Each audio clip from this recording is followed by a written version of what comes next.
welcome back to Writing with Witches, your podcast about writing with witches. Yep. I am Leona Urbansky, and my co-host is. I am Nicole Autumn. We are both authors who are also witches.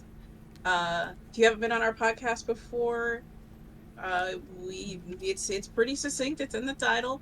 We're talking about writing, specifically books right now. Who knows, that might change later, but we're talking the entire span of book writing, from getting your idea to publishing your book and after.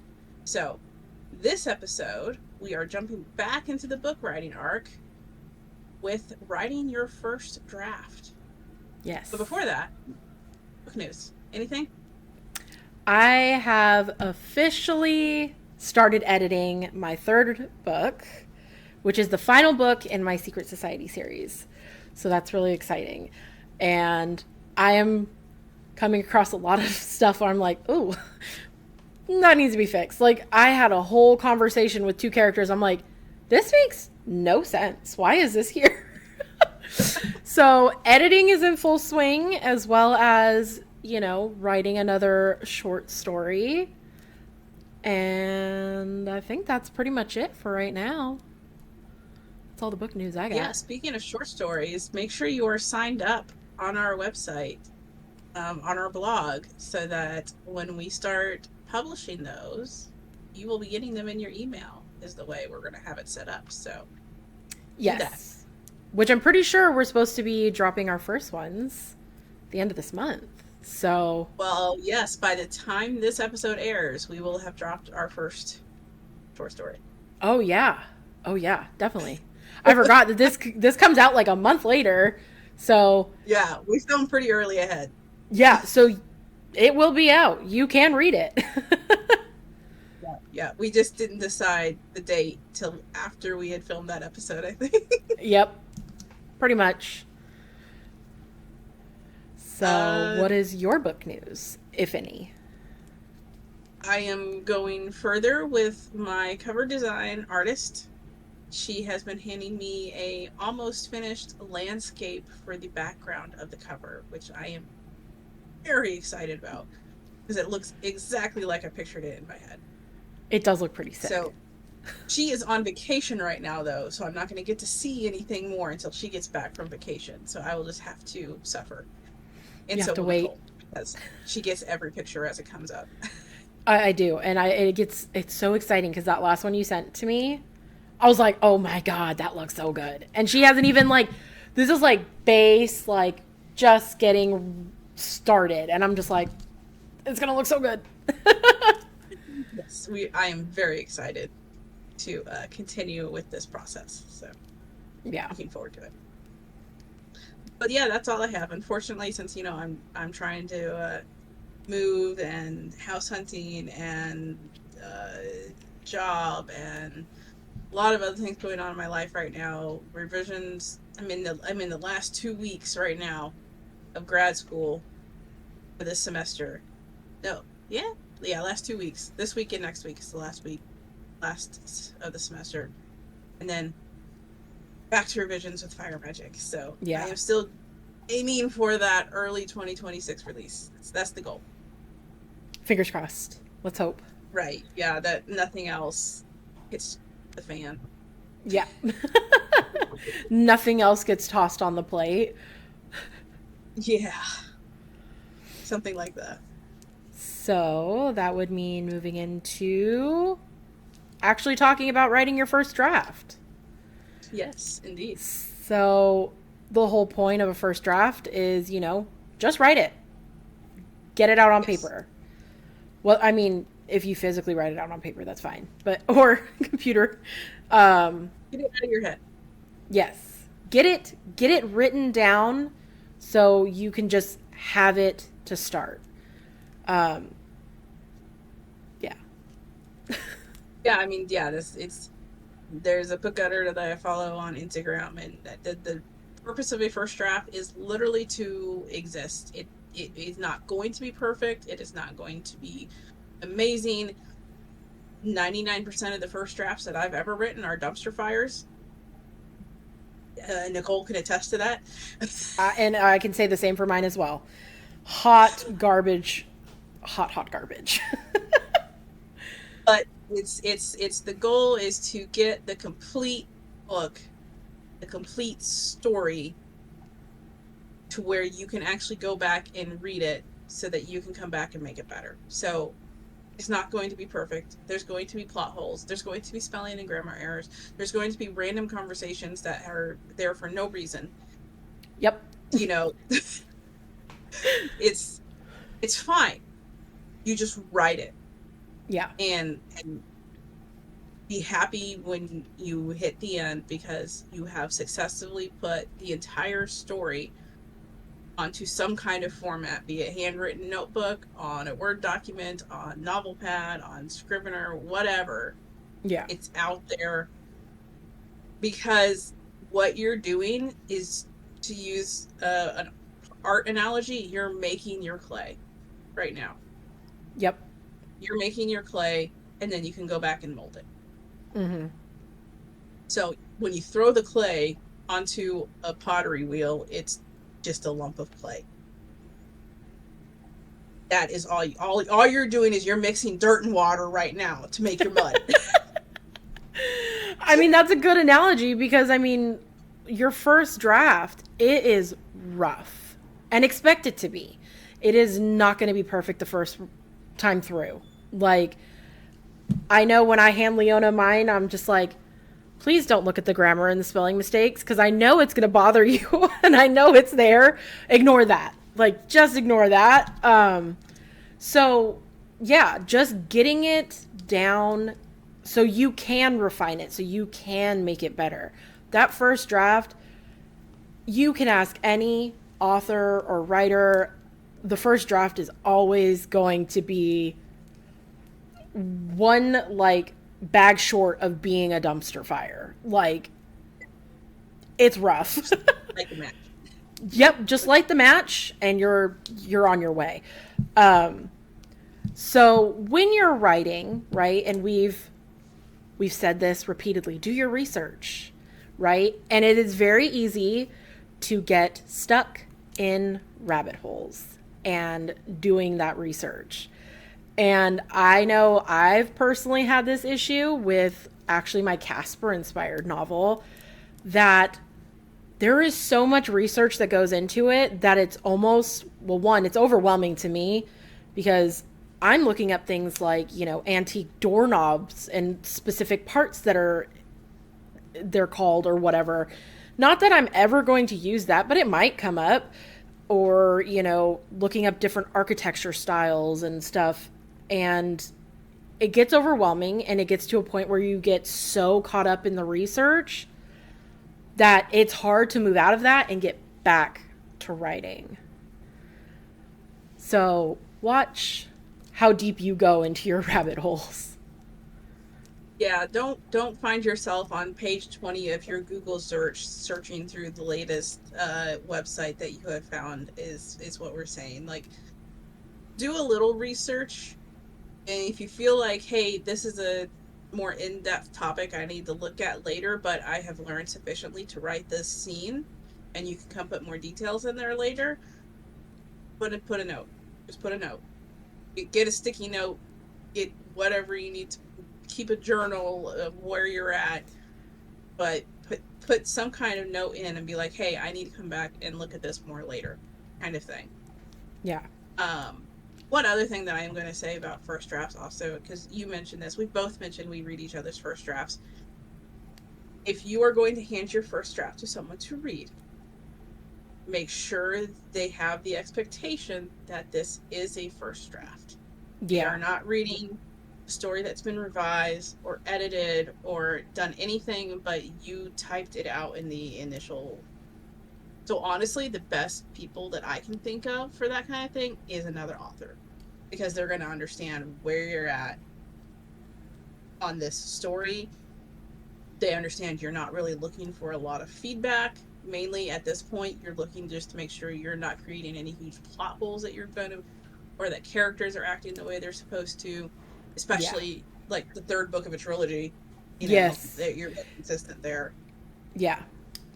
So just be careful who you're handing it to. I'm not saying don't hand it to anyone. And if you feel the need to be like, no, it's mine, and be a golem with it, that's perfectly fine too.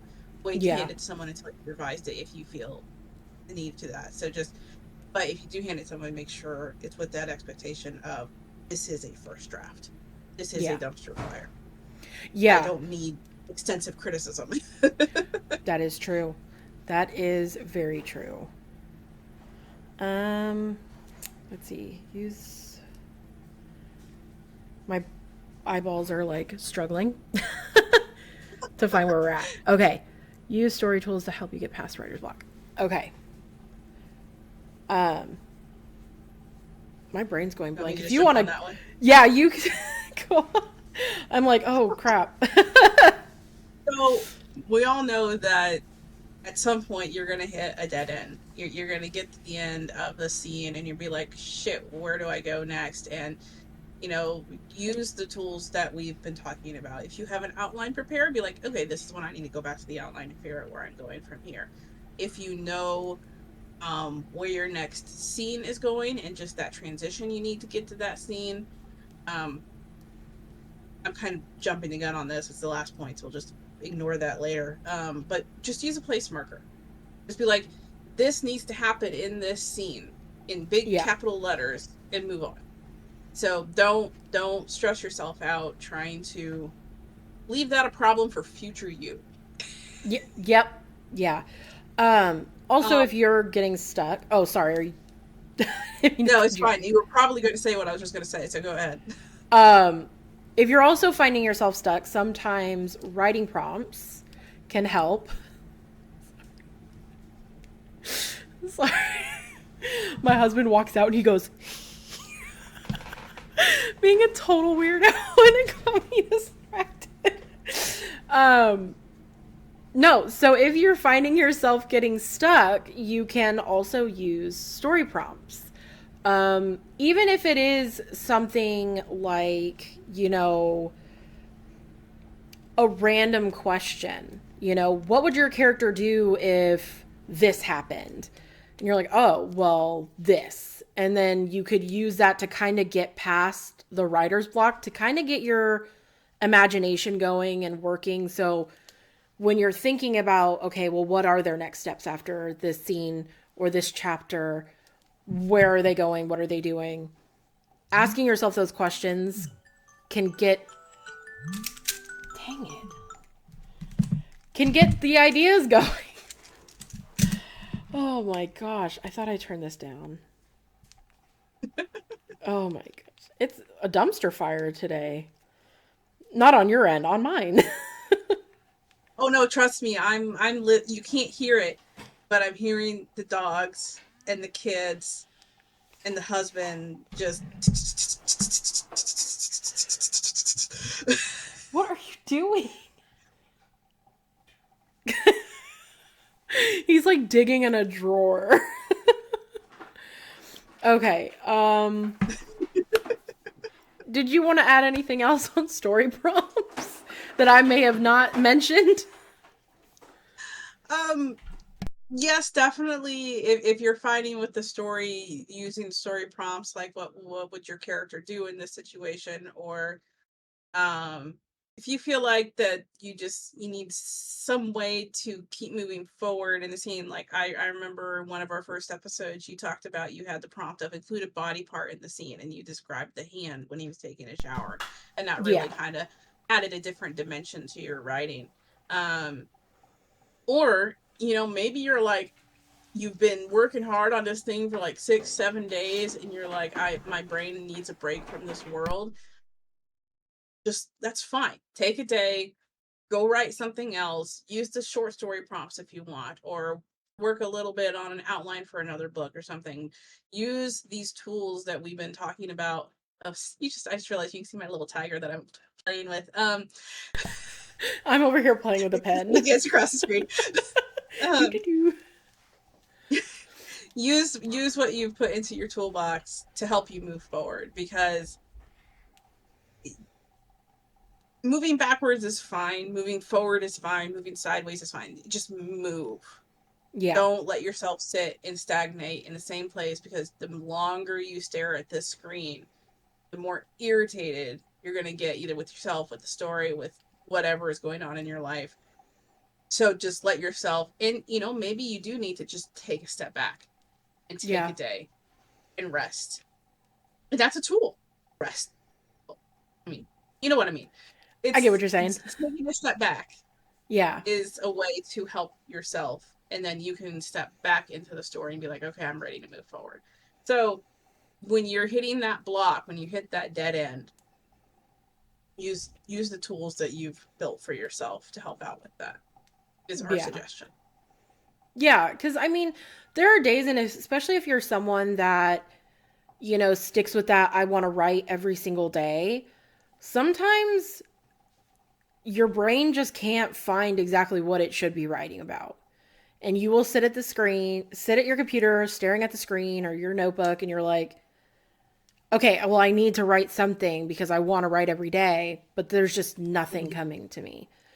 So taking that step back and resting and allowing your brain to kind of just do whatever it needs to, or maybe going on a walk, finding something to help bring that inspiration back that will get your mind going, right? Taking a walk, some rest, reading something else, listening to music. I mean, K-pop Demon Hunters just came out and we're over here. We've both watched it and now we're like, oh my God, the ideas are flowing. We could make something great with a similar concept. And so it could be anything, watching a movie, something that can help get the mind going that isn't always necessarily sitting down to write, can help Mm-hmm. get you past that writer's block. Yeah, for sure.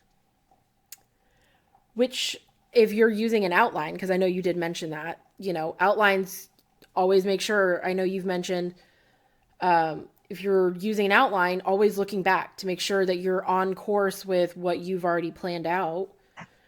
So that can also help too.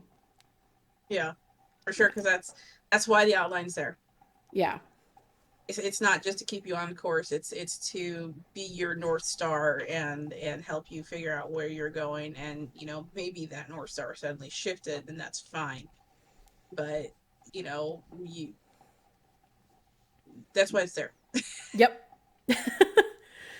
Which that would bring us to our witchy tip, which last week we talked about deity research and working with deities.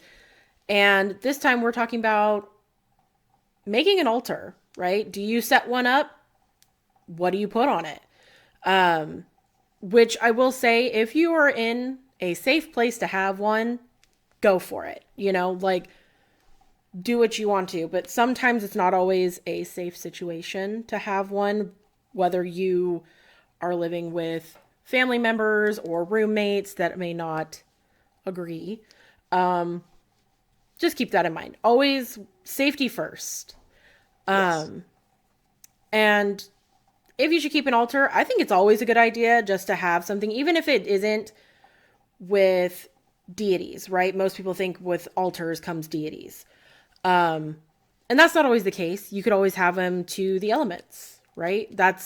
I know Wicca starts out very heavily. If you're having altars, it's always the elements.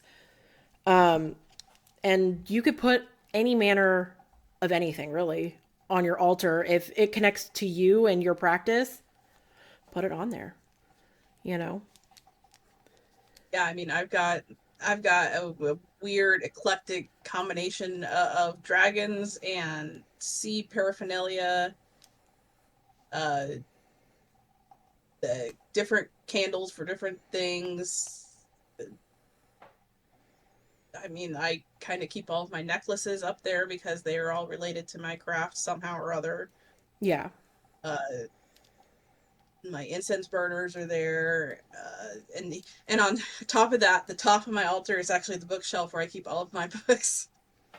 So That's it it's all serves together. it's all together. So yeah, it's just whatever is speaking to you. I mean, My mother brought me back a shot glass that had a dragon on it. She's like, I thought it could be for your altar. And I was like, you know, you're right. That's a dragon. I can put that there. And then she brought me one this little castle. It's really weird. She just keeps bringing me things for my altar. And I'm like, I mean, I'm not You're like, I'm starting to protesting. wonder. Yeah. Um, but like, yeah, and you know, to me, an altar doesn't have to be just one flat place. Like I have the top of the bookshelf, but I also have like a little shelf above the necklaces, and then I have like 5 corner shelves that I have things that are related that each have their own space. Like I have kind of like a little memorial shelf for past pets that I've had in the years. I have one shelf that's dedicated to like ocean unicorns that I've collected over the years, and Yeah. so it's what to me speaks to you in your craft. And I came at this, I never started with Wicca for reasons. This was all very much just me going, okay, what speaks to me that's connected to, because like we've talked about before, I'm very strongly connected to the ocean, to the sea. Yeah. Somehow dragons have come into the equation. I don't know when, but they are there. I have candles for each of the deities that I work with. Yeah. So it's very there's it's just an eclectic mess kind of, honestly, right now, and I kind of feel bad I didn't clean it up, but I mean, the shot glass would make a good offering. You know, you could put your little offerings in your shot glass. yeah, the last spell jar I made at Beltane is still kind of centerpiece of the altar right now because it's still Nice. working. Okay. I mean, yeah, for me, mine was always very simple. It's like candles, incense burner. I mean, one of my incense burners is right there. Um, you know, and I mentioned Wicca because I feel like that's the one that most people find first. Yes. Especially if you're coming out of Christianity and deconstructing, if you are finding yourself on the path of witchcraft, it seems like Wicca is the first one that most people find. And I mean, that's how I found it. Um, actually, I could thank my stepmom for that. She was actually a Jehovah's Witness. She is. And she was talking about Samhain. And I was like, huh, what's that? And then I went on a deep dive and I was like, oh. So I don't think she would be happy to know that she inadvertently put me on the path of witchcraft because she always advised against it. But she did. Who knew? And yeah. So, I mean, mine has always been very simple. I have like Hecate's like little statue and stuff like that. So, things that I connect with, things from animals, you know, I actually have like a deer antler here, harvested, not off the animal, like it fell off the animal. Yes. So ethically harvested off the forest floor type of thing. So you could literally put anything on your altar. If it connects with you and your craft, whether it's through animals that you're connected with, deities, elements, if it calls to you, it's always, there's always a place for it, you know? Yeah, it's your altar. It's there's no prescription or exact placement, despite what a lot of little forms out there try to tell you. There's really not. It's like you said, it's what speaks to you. It's even the arrangement, like Yeah.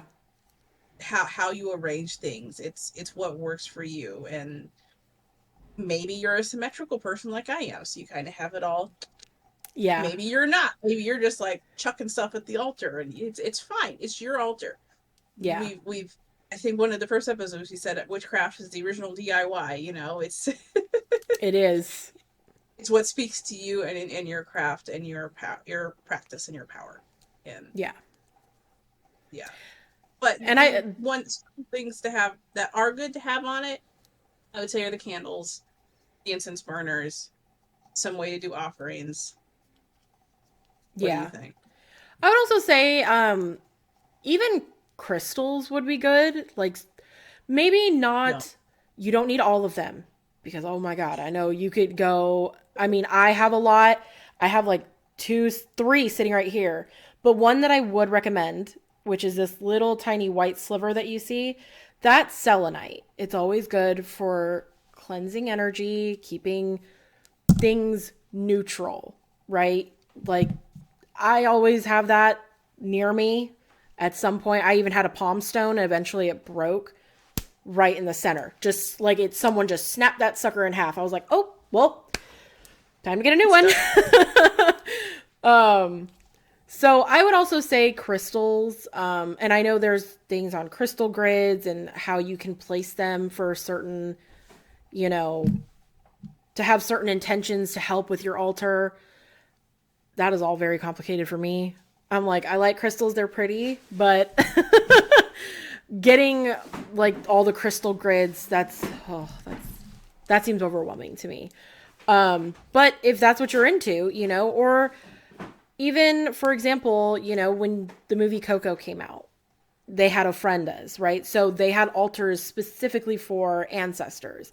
And if you're someone that does work with their ancestors, they would also be a good thing to include on your altar. If you're calling for their help, having them there, giving them offerings, that is another thing that you can include on the altar that you're using, or having a separate one, whatever is your jam. Because I once knew someone that was like, I have a different altar for every room. And I'm like, that's a lot, but go you if that's what you want to do. So Yeah, you don't have to have just one. You can have more than one. yeah, you can have as many as you want. If you want one for every single room in your house, you can. Um, you know, maybe you want one room to have one type of energy, another room to have another type. It's all up to you. Um, but yeah, I mean, the standard I would say is candles, incense, if you can burn incense or you like incense. Some people can't handle the smell. So, or room sprays, even if you can't have like the incense from the smoke or whatever, a room spray that you really like the smell of, because scents are also magical. So, incense, candles, something to do your offerings with, or cauldrons for burning things. Make sure it is a fire safe cauldron. No things that are going to shatter on you or burn. But yeah, I would say stuff like that would be the standard you would most likely see on most altars. I also keep a mortar and pestle in mine. I do too. Now that you mention it, and mine's And just a little speaking wood of, one. yeah, I found a nice marble one. It's great. I love it. Ooh, Home goods, right? yes, But speaking of candles and the burning thing, if you can't burn candles in your house for whatever reason, I personally don't see any reason you can't put some LED candles there. Or, I mean, it's obviously going to be a little different, but no one's going to be mad at you for, you know, having to use an alternative candle. Maybe you're extremely scared of fire. yeah, That's totally legit. Like an LED candle is safer. yeah. Go for it. It's just remember to turn it off because they can catch. They can also catch fire from the batteries. Yes. Um, Uh, yeah, I mean, I would say if it is just lighting for even like deities, right? Like you have an LED candle for a specific deity, or I would say that would probably be fine. I don't know how well that would work with spells if you're using candles, but then, you could just find an alternative spell. Not work is another great one for spells that require no fire.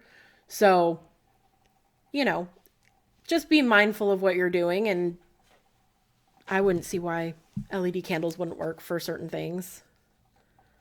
yeah. Yeah, no, for like specific spell work that needs the fire, yeah, for sure. I was just thinking of just general if you're lighting Ambiance. something today for an honoring or something, Yeah. that those would work. Yeah, because I mean, at that point, it's just the intention. You're taking that time Yeah. out of your day to honor them. So, yeah, I would agree with that. That's all I Is can that think it of. for altars? Yeah. All right. Um, so going back into our book writing arc for first drafts would be leave edits until you're done. I made this mistake my first time. Um, the first book I wrote, I tried editing as I went, and it became a mess because I would be writing something and I would go back after a day of writing or whatever, and I would go back and reread it and try editing as I went. And I made far more mistakes that way than just waiting until I was finished.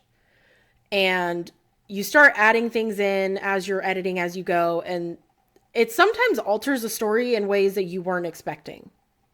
So sometimes just getting it out onto paper is probably your best bet, right? Editing as you go can get messy, it can create plot holes, you know, things that you weren't necessarily anticipating, and it can just make going back and actually editing a lot harder.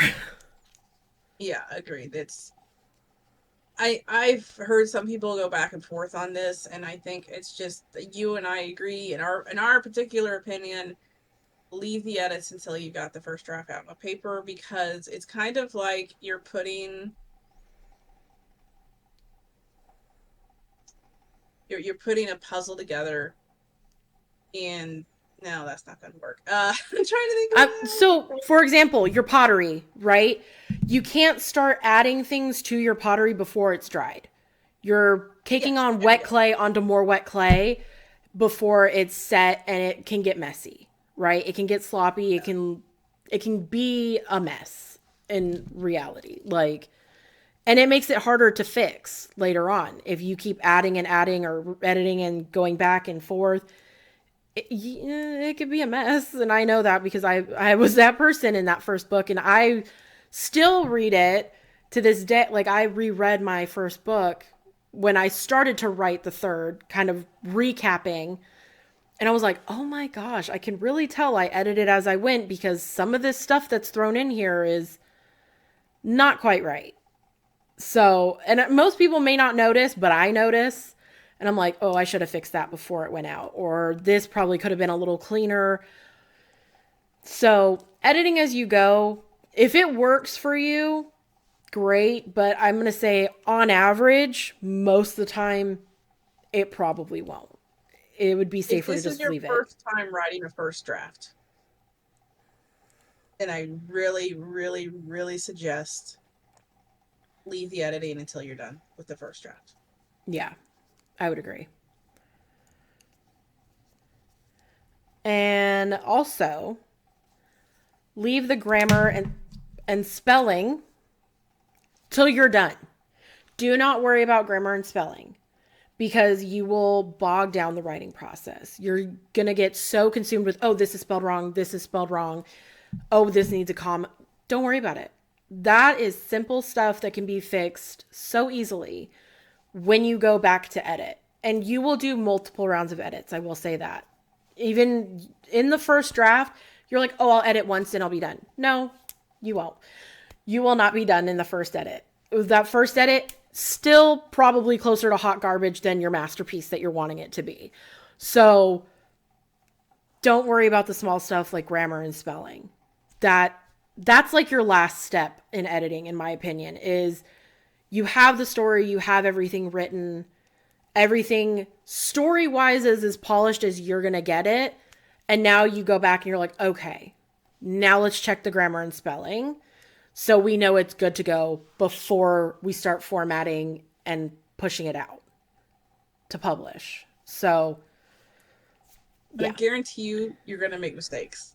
Yeah. Like, I am a pretty decent typist and can get pretty picky about what I put on paper, but I just reread the first draft of one of my short stories, and I'm missing like entire words that should be there.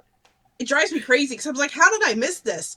But Yeah. it's going to happen. So Yep. just accept it, realize you can fix it, especially now that we have the luxury of word processors and computers, and you're not having to retype an entire page, you Yeah.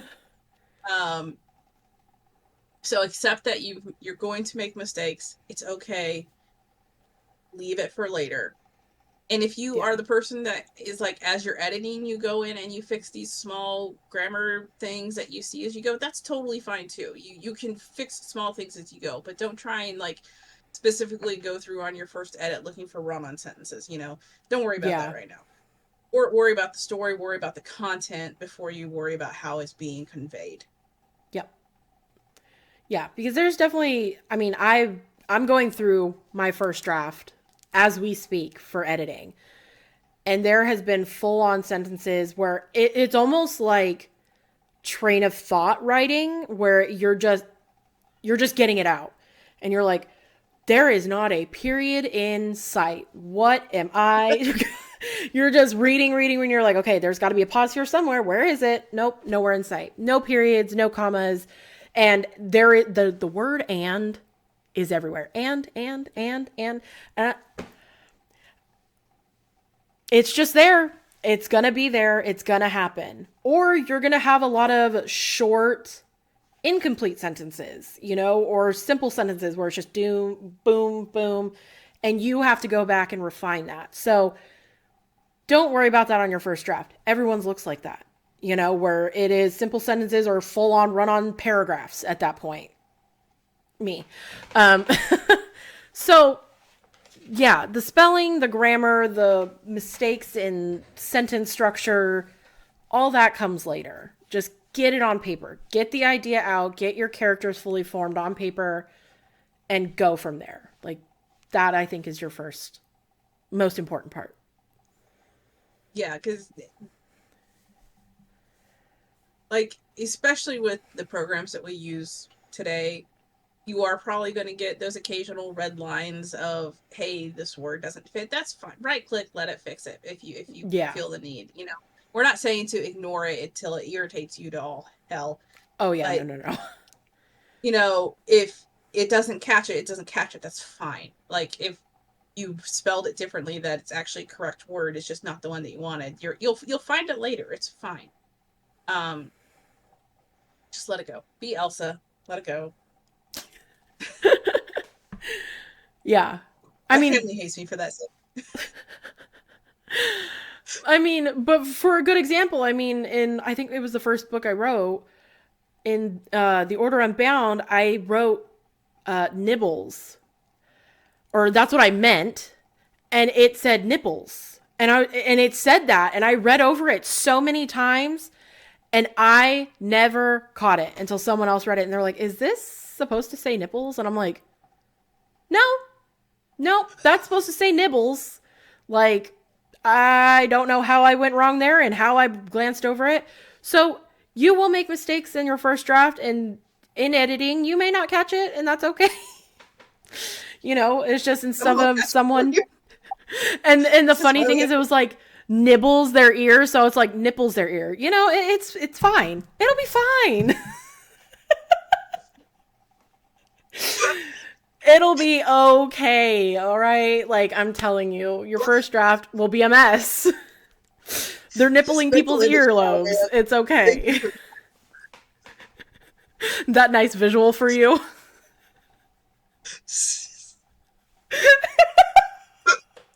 Just imagining one of my characters.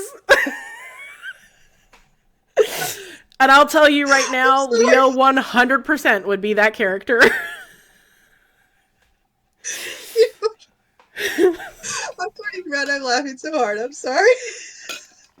No, it's fine. But that's the thing, is you're going to find some of the funniest shit in your first draft too. Like, you're like, I don't know what I was thinking, where this is coming from, but this is funny. So, Let yourself laugh at it. Don't get mad at yourself. Let yourself laugh. yeah, sometimes it's just easier to laugh at yourself and not get mad. And then you could tell stories like I am about, I'm not going to say it again.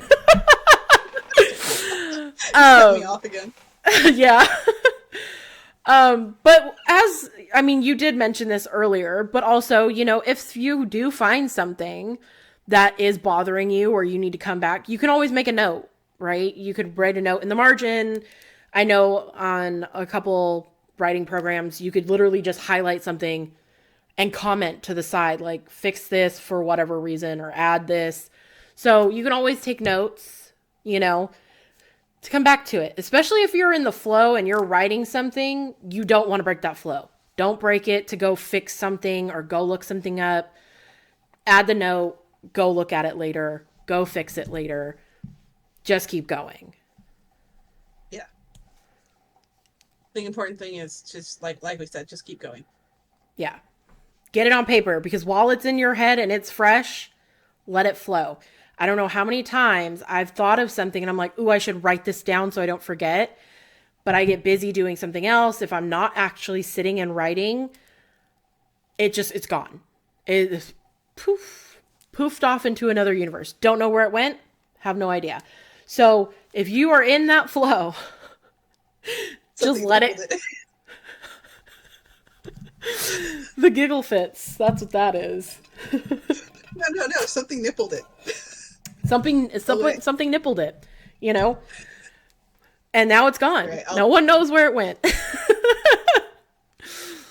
And I've noticed, as well as taking notes, that some people work best in, if they do have that idea, writing something down, even if it is a scene that's going to come later. Or maybe they had an idea for a scene that they want to put in before, but they don't have a place for it yet, right? So you can write things out of order.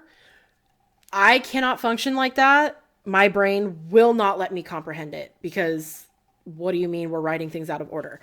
But for some people, they write full scenes, full chapters out of order and piece it together.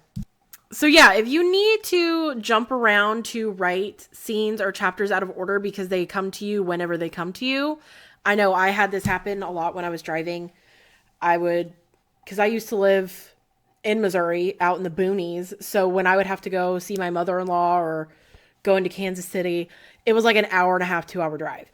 So there was a lot of time for me to think. And there were times when I wish I could have wrote down the scenes. And sometimes I would, if they came in order. But if you need to jump around to write things out of order, you can. Only caveat, make sure you're keeping in mind your timelines so things line up. Well, and what I also suggest is, if you haven't made an outline before, that's fine. But if you start writing things out of order, at least put in this scene is supposed to happen before this scene, or in between these two scenes, or this scene needs to happen first. Give yourself some kind of reference back, even if it's not an actual outline, which is fine. Like I said, it's whatever works for you. But make sure you have some reference for yourself so that you're like, where the hell did this scene go? And you can look back, and sometimes it may be like, okay, there was something that happened back here that totally changed the trajectory. And I wrote the epilogue to this trilogy a year ago, before I wrote halfway through writing the first draft of the second book. It is no longer functional. Yeah. So just also keep that in mind. You may write a scene, you may go, this is the perfect scene, this is going to be great. They may change their mind and forgive someone a lot sooner than you planned. Yes. But, and this is like thinking way ahead of time. Alternate endings, right? We see them in movies. We've heard of them in books. So even having that spare chapter, that spare epilogue that doesn't come to fruition, right, in the actual thing, having that as maybe something you send out to your readers is like, hey, here's an alternate ending that could have happened if they listened to me. Here you go. You can read this, or just, even if there are scenes that you decide, you know what, it doesn't really fit anymore, I'm not feeling it. Those could be bonus scenes, right? Or bonus chapters that you could use eventually down the line for book marketing purposes, So even if you don't use it, write it. Write it all down. It could be useful sometime. If you don't use it, you can go back and maybe there was good pieces of the scene that could still apply to create a new scene. So you can take those pieces that worked and just cut out the pieces that maybe you just need to change some dialogue to make the scene work. That's fine. Again, save that for Yeah. your editing though. Don't try and shove the square peg into the round hole on your first draft is all we're saying. Yeah. I mean, and a good point, even if, like, say your characters have a really important conversation in this scene, but they're in the wrong place, all this stuff has happened that now doesn't fit with that chapter, you can easily take that dialogue, pick it up, and, like, okay, this will now work here because all these things have happened. This dialogue makes sense. And I've known that with a few of my books where they're talking and I'm like, oh, I really like where this is going and I want to use this, but where I have it isn't working. So you may need to move it around, and that's okay. You can do that. That's the point of the first draft. You can Frankenstein that sucker, as much as you want. Hopefully it makes sense. Make it, like you said, don't try and fit the square peg in the round hole. But if it fits, it fits, put it all together, Yeah. So that would be also, using place markers for transition scenes. A little bit. Huh? I think we already talked about this one a little bit, but I think it's still good to give a little more time to. Mm-hmm. Yeah.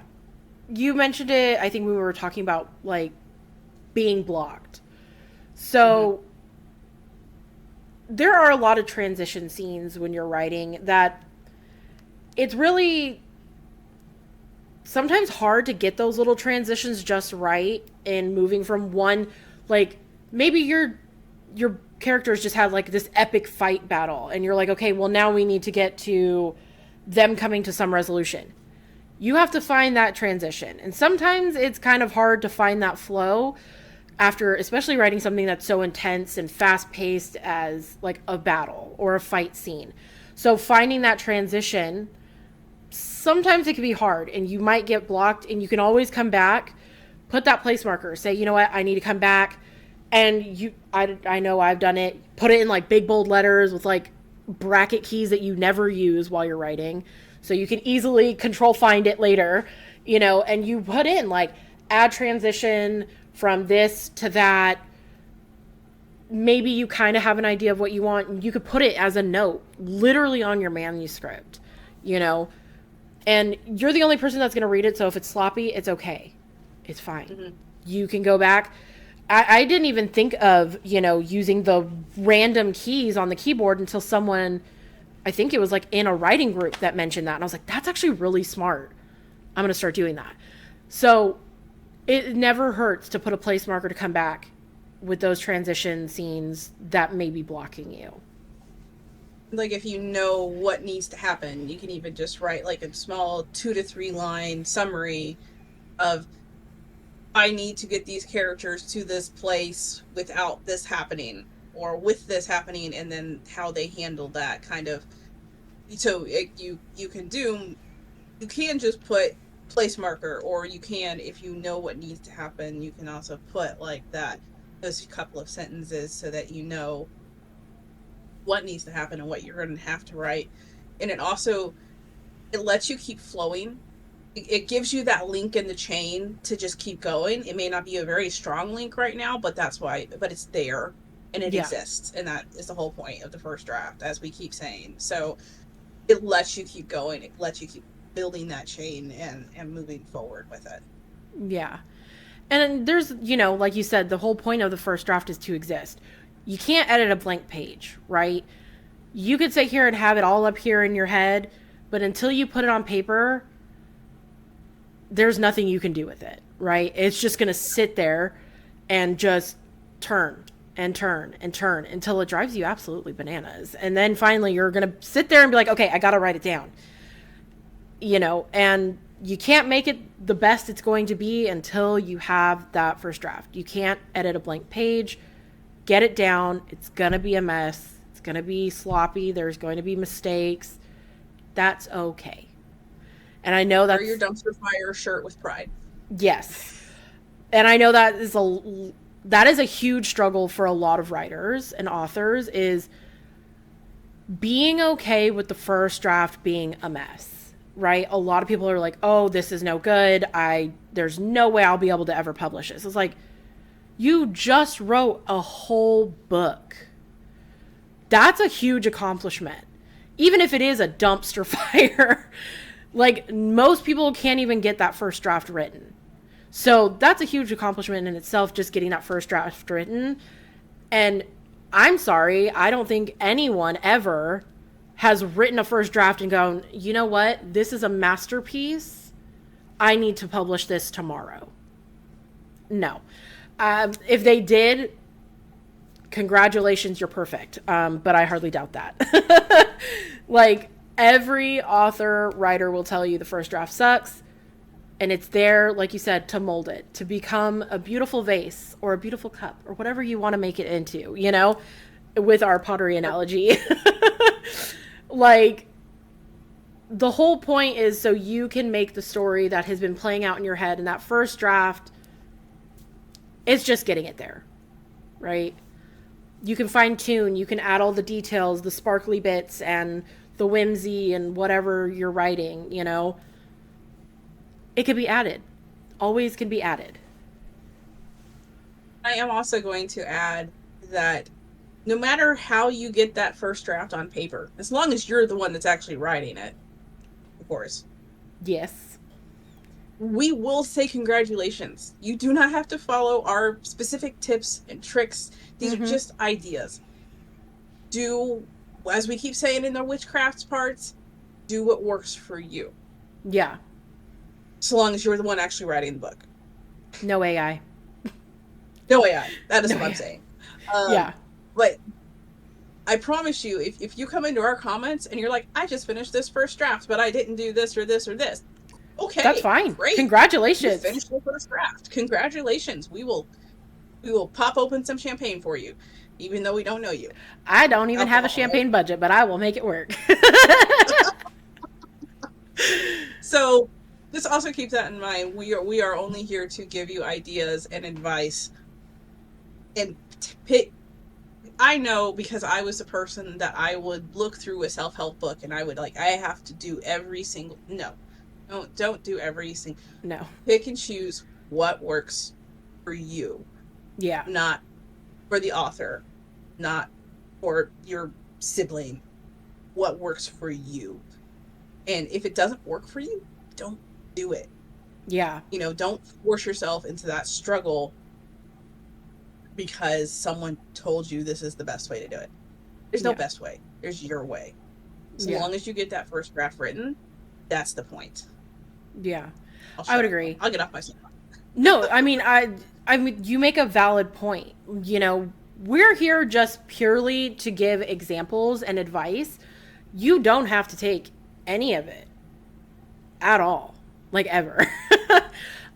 You know, and like, I know the one that everyone says, oh, write every day. I could not do that, you know, and if I tried forcing myself to, I would feel like, one, I'm not going to be writing something every day. There's no way. I am a mom of 3 kids. I have a husband. I have a house to take care of. I don't have time to sit every single day to devote time to writing every single day. You know, sometimes you're sick. Sometimes things happen, you know. So if I lived by that rule that I feel like is pushed all the time, is write every day, you'll feel accomplished, I would feel less than. Because I know if I sit down in front of the computer every day, me trying to get words out would be really hard. I have to be inspired. I need my muse to speak to me for me to get things on paper. And yes, sometimes I can work through that sitting and writing, but sometimes it just doesn't work. So, like Leona says, you know, you do not have to take every piece of advice. You will get yourself overwhelmed. It will be... And that's not the point, you know. Pick and choose the things that work for you, because everyone's an individual. Everyone does things differently, you know, and that's okay. Take what works and leave the rest behind. And if you end up being someone that, you know, can edit and write as you go, good for you. Like, kudos. I couldn't. It ended up being a mess. So, yeah, do what works for you at the end of the day. You know, we're just here to give advice and little tips. That's it. Yeah. We are not your mother. Nope, not trying to be either. Don't want that responsibility. I have Yeah, my own three we're kids. dealing with that behind the curtain, as it were. Mine are upstairs right now, and my husband is basically a big, oversized child sometimes. So There you go. I got enough on my plate in that regard. So that would bring us to book reviews. Indeed. Do you want to go first, or do you want me to? I can go if you want me to. Okay. Go ahead. Agreement is always easy on this part of the podcast, I think. Yeah. Okay, trigger warning first. Like I said in the last episode, I'm just straight up, this is a book about rape. So trigger warning for sexual assault, rape, survivors. And as I said in the last episode, unfortunately, this is kind of my research for a book. So these books are going to be coming up. I'm going to try and make sure I have other books in between, so it's not every episode where you're like, book review, skip. Yeah. It's just the way life worked out. The last two books that I've read have been on this particular subject. So this book is called After Silence, Rape and My Journey Back by Nancy, I'm going to say it wrong, Venable Rain. Okay. I'm going to be straight up. It is a nonfiction story. This is a memoir about a woman's rape and how she tried to return to normal life after it. And it's a hard read. But this is the book that prompted me to do the review on the book last week about The Courage to Heal. This is the one that says we still don't talk about it. Yeah. That is literally why this book is called After Silence, because no one talked about it. Everyone kept telling her, get over it, move past it, why don't you let it go? And that is why she wrote this book, because that's not something you just can't let this go. This is a trauma. This is one of the highest causes for PTSD. And you know, the sad part is I'm reading this today in 2025. This was published in 1998. Yeah. And I am still seeing a lot of the stuff that she's talking about today. Yeah. I mean, for God's sake, look at who's the president right now. You know? Yeah. Right? Oh. Yeah. I'm not going to go further onto that, but you get my point. Yeah. But it's just, I'm not going to give any more details on this because it is triggering and I don't want to trigger anyone. But I just also want people to understand that this is something that needs to be given the proper attention to. And one of the things that she does bring up is separating rape from sex. Yeah. Because our public consciousness has so intertwined those two, and she's right, it's not sex, it's not sexual, it's not anywhere close to that, and it's violence, straight up. Yeah. That's what it is. And we need to be able to talk about it, because how many male comedians have I heard lately in the past few years that are realizing and bringing in the message of the women, their friends, who are saying, every woman you know has a story about some kind of sexual harassment or sexual assault, and they don't believe them until they start asking. And you know why they never knew? Because those women weren't sure if they could talk to the guys about it. Yep.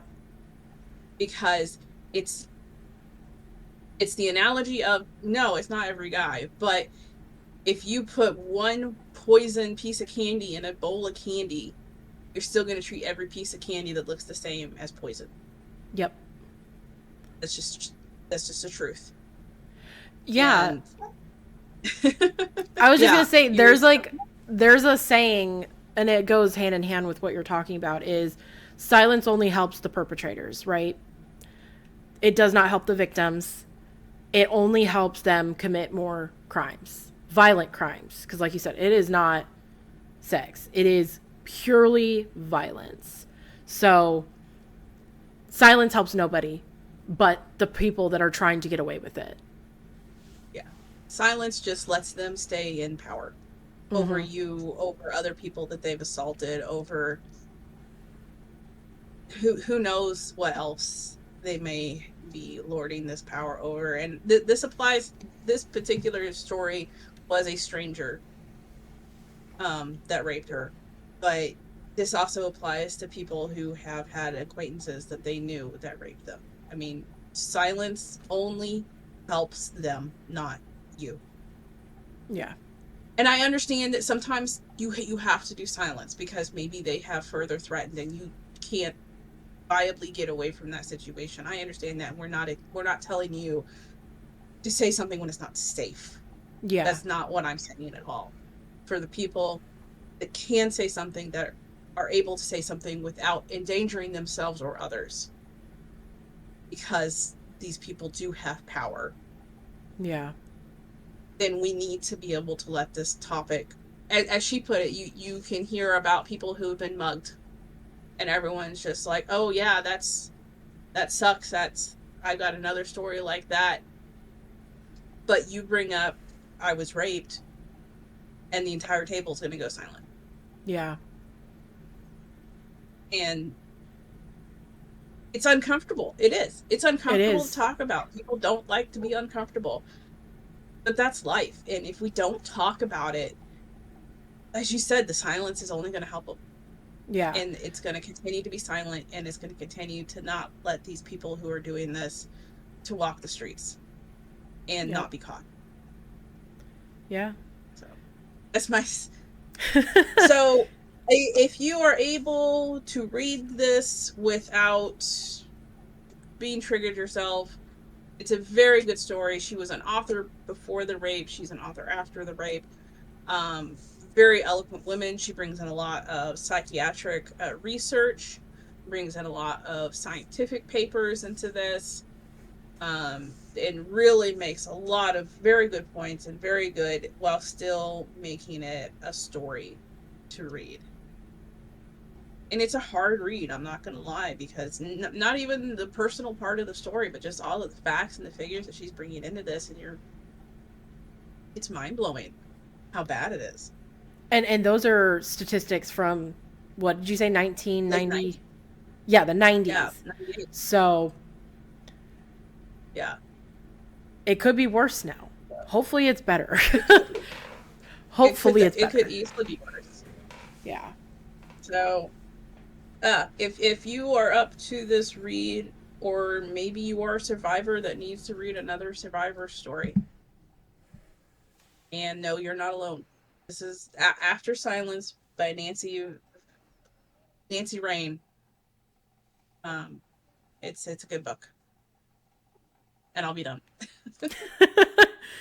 um so I actually have a book review. I finished it. Yes. So I listened to Whispers of the Deep, Deep Waters by Emma Hamm. It was book one. And it was narrated by Will M. Watt and Carmen Rose. I have to say, listening to these two were amazing because they had like these posh British accents, and I'm like, I love this. I can listen to you guys all day. But the book follows Mira, who is an engineer in the city Beta, and these are people that have literally made cities under the sea. So they're like in deep water. And she's an engineer. So she's fixing things, making things, repairing things for the other cities that are in the ocean. And they have this ongoing, not grudge, like this ongoing conflict with the Undines, which are essentially these mermen, but they're not Little Mermaid mermen. You know what I mean? Like, it's not like human top half, bottom half fish. So they're interesting. And the Undines are trying to essentially get rid of the humans under the sea. And they're under the sea because I guess up top is like inhabitable now. So they've made cities under the water. And they're trying to get rid of them. They want them out of the ocean. They've ruined it per usual because, you know, humans ruin everything, it seems like. So they're trying to get rid of him, and eventually he kidnaps Mira and is trying to learn the secrets of their cities, which she's like, I don't know jack squat, man. Like, I'm a lowly engineer. And from that, they end up falling in love, and it's so cute. And there is smut. I will say it's a little spicy. It is not just a little spicy. I would say it's like a good 3 chili peppers. It's spicy, right? There is definitely detail. And it is technically a monster romance.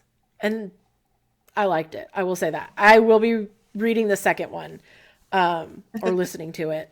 So if you're into that, if you like monster romances, if you're into like, I was going to say Grumpy Sunshine, but they're both grumpy towards each other. They're just like, she's over here calling him a bastard, you stupid beast. And he's over here saying he's going to kill her, but she's the most lovely thing he's ever seen. You're like, okay, sir, are you mad at her? Or are you falling for her? Like, I don't even understand.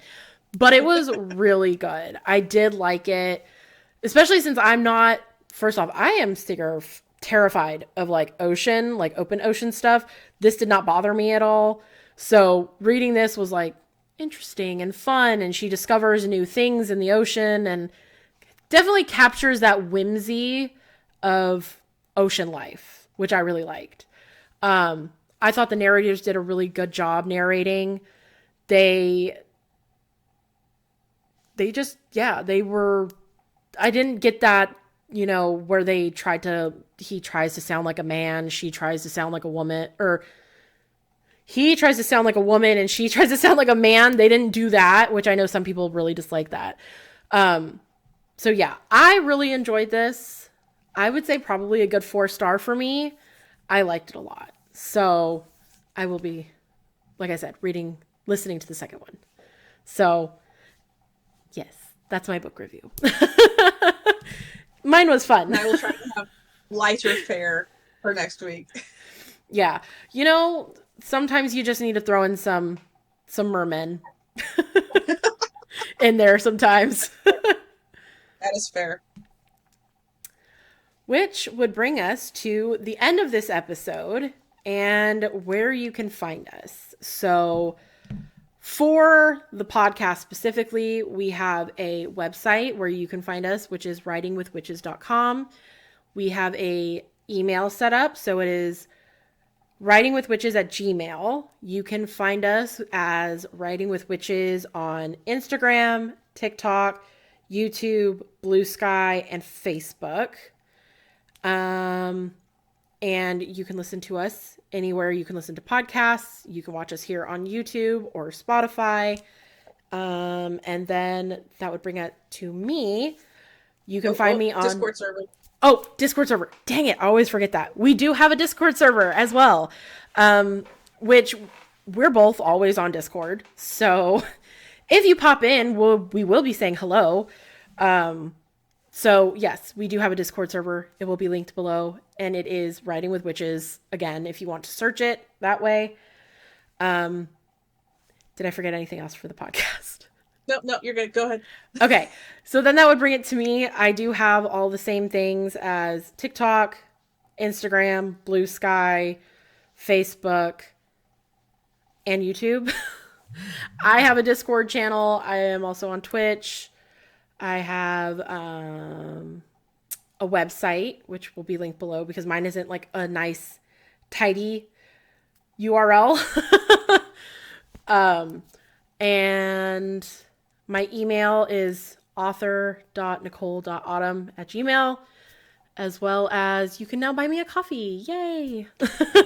And I'm going to start trying to like write little posts on there and stuff. So And all of those, you can find me at author Autumn Nicole. Nicole Autumn. Jesus Christ, I don't know my own name. Nope. Nicole Autumn. Oh, shoot. Okay, so you can find me almost anywhere as Leona Urbansky, author Leona Urbansky. I am on Facebook and Instagram for the most part. I do have a website. You can also find Leo's book reviews on WordPress and Facebook. I also have a YouTube with my reviews on there. Oh, in the Leona Urbansky author, there is a Substack. I am releasing stuff on a monthly basis of sneak peeks and previews of the book, Fire Magic, which is the first book in the Deathgate trilogy. And you can find me at leona.urbansky@gmail.com. I think all that's left is our preview. Yeah. So, our preview for next episode, we'll be talking about marketing on social media, which we have had to learn all about lately. um, just for the podcast, let alone our books. So, yes, we will be diving into that topic and talking about marketing. Yay, marketing. It's many hats, many hats. The many hats we all wear. So, that would be it. So thank you all for watching and coming back if you are returning. And we will see you all next week. Bye. Bye.